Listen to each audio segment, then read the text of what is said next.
तो आज मैं ऐसी ही एक कहानी आप सबके लिए लेकर आया हूं जो बहुत बड़ी या लंबी तो नहीं है, लेकिन इस कहानी को सुनकर आप लोगों को पुलिस की कार्यशैली को लेकर सोचने पर मजबूर होना पड़ेगा। यह वाकया है दिल्ली के बिल्कुल करीब उत्तर प्रदेश के शहर गाजियाबाद का। इत्तेफाक से मैं भी गाजियाबाद में ही रहता हूं और जिस पुलिस स्टेशन का यह मामला है, मेरा घर भी उसी पुलिस स्टेशन की हद में है, इंदिरापुरम। तो खैर, इसी इंदिरापुरम पुलिस स्टेशन में इस साल 20 मई को एक शख्स रमन वो पहुंचता है और पहुंचकर वो थाने में अपनी बीवी दिव्या की गुमशुदगी की रिपोर्ट लिखवाता है। वो कहता है कि वो वसुंधरा में अपनी बीवी के साथ रहता है एक फ्लैट में और उसे एक छोटी सी बच्ची भी है, लेकिन उसकी बीवी एक रोज़ पहले यानी 19 मई को घर से अचानक बिना बताए कहीं चली गई है और उसके बाद से वो लगातार अपनी बीवी को ढूंढने की काफ़ी कोशिश कर रहा है, लेकिन उसे दिव्या के बारे में कोई जानकारी नहीं मिल पा रही है और इसीलिए वो परेशान होकर अब थाने में रिपोर्ट लिखवाने पहुंचा है। पुलिस दिव्या का मोबाइल नंबर मांगती है और खुद रमन के सामने पुलिस दिव्या को कॉल करने की कोशिश करती है। कई एक बार पुलिस ट्राई करती है, लेकिन दिव्या का फ़ोन जो है स्विच ऑफ मिलता है और रमन से पुलिस दिव्या को लेकर जितने भी सवाल पूछती है, रमन उन सारे सवालों का सही तरीके से जवाब देता है और वो चेहरे मोहरे से भी काफ़ी परेशान लगता है। तो पुलिस जो है रमन को ये कहकर जाने देती है कि अगर दिव्या के बारे में उन्हें कोई जानकारी मिलती है तो वो रमन को इसके बारे में ज़रूर इन्फॉर्म करेंगे और बताएंगे। खैर, वक्त गुजरता जाता है और गुजरते गुजरते इस तरह तकरीबन 5 से 6 महीने गुजर जाते हैं, बल्कि 6 महीने से भी ज़्यादा, तकरीबन 7 महीने गुजर जाते हैं और दिव्या का कोई पता नहीं चलता। रमन और दिव्या के बारे में मैं आपको थोड़ा और बताऊं। ये रमन जो है वो एक गैरेज ओनर है, यानी कारों की मरम्मत का काम करता है और गाज़ियाबाद में टीला मोड़ नाम की एक जगह है, वहाँ पर इसका अपना एक गैरेज है और ये गाज़ियाबाद के ही वसुंधरा इलाके में फ्लैट नंबर 2018 में दिव्या के साथ रहता है, लेकिन अब दिव्या गायब हो चुकी है। तो खैर, कई महीने गुजर जाते हैं, दिव्या का कोई पता नहीं चलता और इस बीच रमन जो है वो फिर पुलिस से कांटेक्ट भी नहीं करता और धीरे धीरे पुलिस भी रमन को भी भूलने लगती है और दिव्या को तो खैर वो भूल ही चुकी है और दिव्या के बारे में उसे कुछ भी याद नहीं है। इसी बीच इसी महीने 18 दिसंबर को एक महिला इंदिरापुरम थाने पहुंचती है और थाने पहुंचकर वो ये बताती है कि उसकी बेटी दिव्या पिछले 6-7 महीने से गायब है और वो बार बार अपने दामाद रमन से दिव्या के बारे में पूछ रही है, लेकिन रमन जो है उसे कोई संतोषजनक जवाब नहीं दे रहा है। बिट्टो नाम की इस महिला का ये कहना था कि उसकी बेटी जो है अपने पति रमन के साथ खुशहाली से रह रही थी और सब कुछ ठीक चल रहा था, लेकिन अचानक दिव्या गायब हो गई और उसके पति ने भी उसे ढूंढने की कोई बहुत ज़्यादा कोशिश नहीं की, यहाँ तक कि ठीक से उनके सवालों का भी वो जवाब नहीं देता है। तो इसीलिए उसे अब रमन पर ही शक है। बिट्टो ये भी बताती है कि मई के महीने में जब से दिव्या गायब हुई है, उससे पहले दिव्या से हर हफ्ते उसकी एक ना एक बार बात ज़रूर होती थी, लेकिन अब दिव्या का फ़ोन भी स्विच ऑफ है। तो वो बहुत परेशान है और वो अपने दामाद रमन पर ही शक जताती है। अब इस महिला के उसी पुलिस थाने में एक ही महिला की गुमशुदगी के कंप्लेंट के सिलसिले में फिर से रिक्वेस्ट करने पर, शिकायत देने पर पुलिस की नींद टूटती है और पुलिस को लगता है कि अब इस मामले की जाँच होनी चाहिए। 7 महीने बाद सोचिए, और पुलिस जो है रमन को पूछताछ करने के लिए बुलाती है। रमन वही रटा रटाया जवाब इंदिरापुरम पुलिस को देता है, गाज़ियाबाद पुलिस को देता है, जिसमें वो बताता है कि बिना बताए दिव्या कहीं चली गई है और उसे नहीं पता कहाँ चली गई। लड़ाई झगड़ों के बारे में पुलिस पूछती है तो वो बताता है कि हर घर में जिस तरह की मामूली लड़ाई झगड़े पति पत्नी के बीच होते हैं, उसके और दिव्या के बीच में भी वैसे ही नोकझोंक और लड़ाई झगड़े होते थे, कोई बहुत बड़ा झगड़ा कभी नहीं हुआ। तो ये सारी बातें रमन पुलिस को बताता है, लेकिन रमन से बातचीत करके पुलिस को दिव्या के बारे में कोई सुराग नहीं मिल पाता, ठीक वैसे ही जैसे तकरीबन 7 महीने पहले भी पुलिस को नहीं मिल पाया था। अब पुलिस वो काम करती है जो काम उसे 7 महीने पहले करना चाहिए था। पुलिस रमन और दिव्या दोनों के मोबाइल फ़ोन की CDR यानी कॉल डिटेल रिकॉर्ड निकलवाती है और कॉल डिटेल रिकॉर्ड को पुलिस बहुत गौर से देखने, पढ़ने और समझने लगती है। पुलिस ये नोटिस करती है कि दिव्या का मोबाइल फ़ोन मई के महीने में ही जो स्विच ऑफ हुआ था, उसके बाद एक बार भी स्विच ऑन नहीं हुआ है। ये अपने आप में एक बड़ी बात थी। साथ ही पुलिस ये भी देखती है कि दिव्या का मोबाइल फ़ोन आखिरी बार 18 और 19 मई को गाज़ियाबाद से दूर हिमाचल प्रदेश की राजधानी शिमला में था और उसी शिमला में ही उसका मोबाइल फ़ोन 19 तारीख को यानी 19 मई को स्विच ऑफ हो गया था। और इत्तेफाक से जिस रोज़ शिमला में दिव्या का मोबाइल फ़ोन स्विच ऑफ हुआ, उसी रोज़ रमन का मोबाइल फ़ोन और उसका मतलब रमन के मोबाइल फ़ोन की लोकेशन भी शिमला में नज़र आ रही थी। कहने का मतलब ये कि पति पत्नी दोनों के मोबाइल फ़ोन की लोकेशन शिमला में थी और शिमला में पत्नी का मोबाइल फ़ोन हमेशा के लिए स्विच ऑफ हो गया और पति जो है शिमला के बाद फिर वापस दिल्ली आ गया। ये बात रमन ने पुलिस को नहीं बताई थी कि उसकी बीवी जो है, उसकी बीवी के साथ वो अपनी बीवी के साथ वो शिमला गया था। इसके बारे में उसने पुलिस को कोई बात नहीं बताई थी, बल्कि वो तो ये बता रहा था कि गाजियाबाद से ही उसकी बीवी जो है गायब हो गई है और उसे नहीं मिल रही है। तो पुलिस को जब ये जानकारी मिली तो रमन चूंकि शक के दायरे में अब आ चुका था, तो रमन को दोबारा जब पुलिस ने पूछताछ के लिए बुलाया तो वो फिर से कुछ झूठी कहानियां सुना रहा था। लेकिन इस बार पुलिस के पास एक एविडेंस था सीडीआर के फॉर्म में, तो पुलिस ने रमन को कन्फ्रंट किया और जब उससे सख्ती की तो उसने मान लिया कि उसी ने अपनी बीवी दिव्या का कत्ल किया है। उसने बताया कि वो दिव्या को घुमाने के बहाने अपने साथ शिमला लेकर गया था अपनी प्राइवेट कार में, बोलेनो कार में,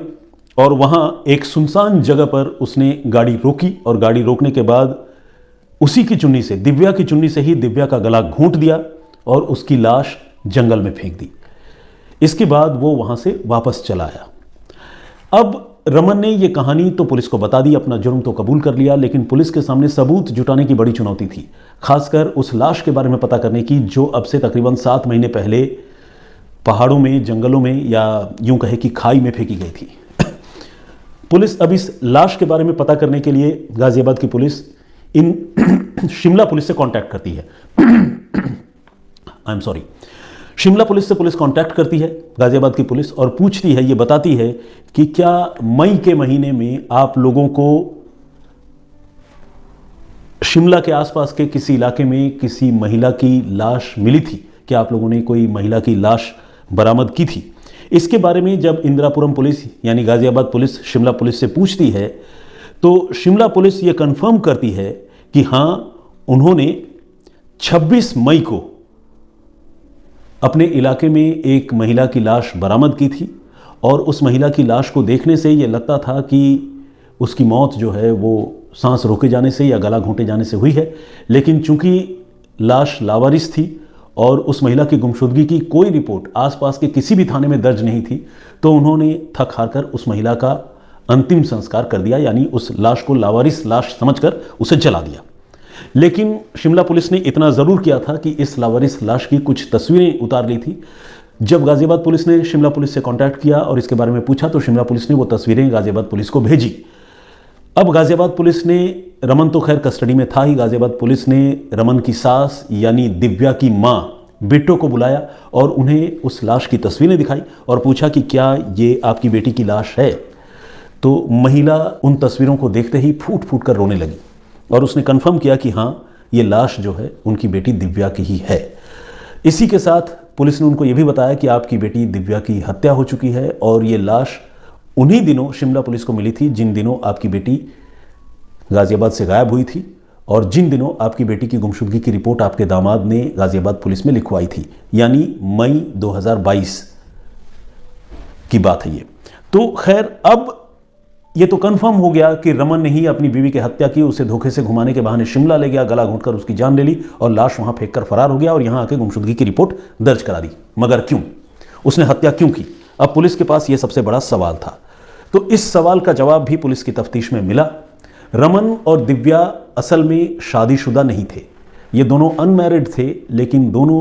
एक साथ रहते थे, लिव इन में रहते थे और इसी लिव इन टुगेदर से ही उनको एक बेटी भी थी। और दिव्या जो है खुद को रमन की पत्नी ही क्लेम करती थी और रमन भी आसपास के लोगों को दिव्या को अपनी पत्नी बताता था, लेकिन हकीकत ये थी कि दोनों फॉर्मली मैरिड नहीं थे। इस बीच रमन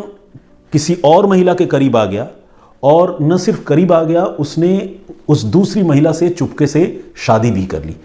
कुल मिलाकर ये वाकया या ये कहानी 2 टाइमिंग्स की है। एक ही आदमी एक वक्त पर 2 लड़कियों के संपर्क में है, एक और जाहिर है दोनों को ही धोखा दे रहा है, लेकिन दूसरी महिला से उसने शादी कर ली थी, दूसरी लड़की से। और उसके इस सीक्रेट मैरिज के बारे में जब दिव्या को पता चला, जो उसकी लिव इन पार्टनर थी, तब दिव्या के साथ उसकी लड़ाइयाँ शुरू हो गई और अब ये लड़ाइयाँ धीरे धीरे रोज़ की बात बन गई। और इसी लड़ाई से और इसी झमेले से या दिव्या से छुटकारा पाने के लिए तब रमन ने उसकी हत्या की साजिश रची और उसने ये तय किया कि वो दिव्या को अकेले ही ले जाकर उसकी हत्या करेगा ताकि ये भेद कभी ना खुल पाए। और इसी साजिश के मुताबिक वो मई के महीने में अपनी लिव इन पार्टनर दिव्या को लेकर शिमला गया घुमाने के बहाने और वहाँ पर उसकी हत्या करके लाश फेंक कर वहाँ से वापस चला आया। लेकिन फाइनली जब इस मामले की सही तरीके से जांच 7 महीने बाद हुई दिव्या की मां की कंप्लेंट पर, तब जाकर इस मामले का खुलासा हुआ और रमन को गिरफ्तार किया गया। रमन को फिलहाल गाजियाबाद की पुलिस ने गिरफ्तार करके जेल भेज दिया है और अब पुलिस की जांच में यह भी पता चला है कि दिव्या नाम की जिस लड़की का मर्डर हुआ वो लड़की रमन से पहले भी 2 और लोगों के साथ लिव इन में रह चुकी थी। कहने का मतलब ये कि वो अलग अलग लोगों के साथ लिव इन में रहती थी। वो शादी क्यों नहीं करती थी, क्या उसे अपने मन के मुताबिक कोई लाइफ पार्टनर नहीं मिला, ये तो खैर दिव्या ही बता सकती है, लेकिन दिव्या अब इस दुनिया में नहीं है। लेकिन बहुत अफसोसनाक कहानी यह है कि दिव्या नाम की एक लड़की जो एक शख्स के साथ पति पत्नी की तरह रह रही थी, उसका कत्ल उसी के लिव इन पार्टनर ने कर दिया था और सिर्फ इसलिए कर दिया था कि उसका लिव इन पार्टनर जो है वो बेवफा था। लेकिन इस कहानी में जो सबसे शॉकिंग एलिमेंट है वो है गाजियाबाद पुलिस की जांच करने का तौर तरीका। अगर गाजियाबाद पुलिस ने उसी वक्त जब रमन ने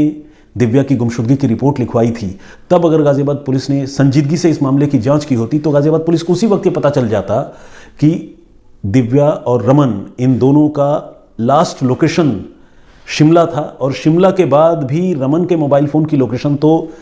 दिल्ली एनसीआर में या गाजियाबाद में दिखाई दे रही थी, लेकिन दिव्या जो उसकी बीवी थी उसका मोबाइल फ़ोन शिमला में इस तरह स्विच ऑफ हुआ कि दोबारा स्विच ऑन ही नहीं हुआ। तो उसी वक्त अगर पुलिस सीडीआर निकाल लेती तो यह मामला मई के महीने में ही सुलझ चुका होता। तो इस कहानी को सुनने के बाद हम इतना कह सकते हैं कि सिर्फ पुलिस की लापरवाही से एक कातिल जो है 7 महीने तक छुट्टा घूमता रहा और वो शायद कभी पकड़ा नहीं जाता अगर जिस लड़की की हत्या हुई थी उसकी मां फिर से उस लड़की की गुमशुदगी की रिपोर्ट लेकर थाने नहीं पहुंची होती और अपने दामाद के खिलाफ जो है उसने शिकायत नहीं दी होती। तो मैं तो बल्कि ये कहूंगा कि इस मामले को पुलिस ने नहीं बल्कि उस महिला ने सुलझाया है जिसने थाने में जाकर अपनी बेटी की गुमशुदगी की रिपोर्ट फिर से दर्ज करवाई और न सिर्फ रिपोर्ट दर्ज करवाई बल्कि जो कातिल है उस पर शक भी जता दिया। तो इतना सब कुछ करने के बाद, जिसे कहते हैं ना कि पूरा खाना प्लेट में रख के मुंह के सामने रख देने के बाद गाजियाबाद पुलिस ने निवाला उठाकर खाया है। ये तफ्तीश कुछ उसी तरह की है। तो इसीलिए बेशक गाजियाबाद पुलिस ने इस मामले को सुलझा दिया हो, लेकिन इस मामले में उनकी तफ्तीश के लिए तारीफ तो नहीं बनती। माफ़ कीजिए, मैं अक्सर पुलिस के लिए पॉजिटिव वर्ड्स कहता हूं, लेकिन आज की कहानी इस बात की इजाज़त नहीं दे रही है। तो खैर आज यहीं तक।